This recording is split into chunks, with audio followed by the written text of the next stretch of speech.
क्या आपका सपना यह है कि आपको एग्जाम में टॉप के 1% स्टूडेंट्स में आना है, तो आपको वो सब करना पड़ेगा जो 99% लोग या तो करते नहीं या करना नहीं चाहते।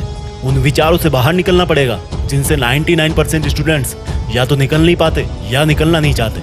आज इस वीडियो में मैं आपको जो एग्जाम्पल देने जा रहा हूँ उसमें मैंने ऐसे इंसान का जिक्र किया है जो दुनिया के बाकी लोगों के 1% के भी 1% में था। उस इंसान ने अपने जैसे 99% से भी ज्यादा लोगों से अलग किया।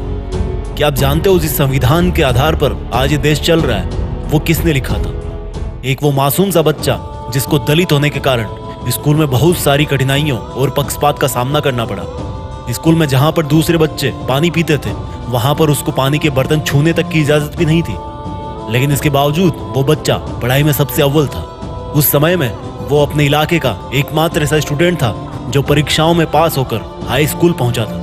कैसे जैसे डिग्री करने के बाद वो इंसान अपने दम पे सिर्फ अपनी मेहनत पे विदेश पहुंचता है और वहां पर पोस्ट ग्रेजुएशन कर लेता है। वो बाहर से डॉक्टरेट भी करना चाहता है, लेकिन उसकी स्कॉलरशिप खत्म हो जाती है और वापस देश में लौटना पड़ता है। भारत पहुंचकर उस इंसान ने बाकी बच्चों को पढ़ाना चालू किया, लेकिन सामाजिक भेदभाव की वजह से उनको बहुत दिक्कतों का सामना करना पड़ा। लेकिन उस इंसान ने कभी भी दुनिया के सामने घुटने नहीं टेके।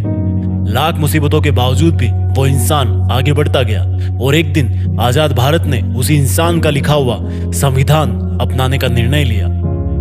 डॉक्टर भीमराव अंबेडकर, जिनके बारे में मैंने अभी ये सब कुछ बताया, अक्सर कहा करते थे कि जिस तरह से इंसान मर जाता है उसी तरह से हमारे दिमाग में आइडियाज भी आकर मरते रहते हैं जब तक कि उस आइडिया को अमल में नहीं लाया जाएगा। जिस तरह से एक पौधे को पानी देने की जरूरत होती है उसी तरह से एक विचार को भी प्रचार और प्रसार की जरूरत होती है, नहीं तो वो भी पौधे की तरह मुरझा करके मर जाएगा। सोचो एक बार, वो इंसान जिनको स्कूल में हर वक्त हर घड़ी एक दलित के रूप में देखा जाता था, उन्हीं इंसान ने भारत का सुप्रीम लॉ यानी कि संविधान लिख दिया। वो चाहते तो घुटने टेक सकते थे, बहुत आसान होता उनके लिए अगर वो अपने आप को स्कूल में ना ले जाते, लेकिन उनके मन में पढ़ाई के लिए सम्मान था, पढ़ने का एक मकसद था, हद पार मेहनत करने का जुनून था और उन्होंने कुछ ऐसा कर दिया जो मानवता के इतिहास में, किसी देश के इतिहास में कोई एक महान इंसान ही कर सकता है। अब ये तुम्हारा काम है कि वो खोजो जो तुम्हें बाकी के 99% स्टूडेंट से अलग बना दे।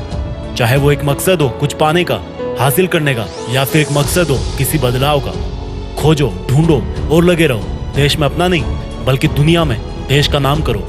जय हिंद, वंदे मातरम।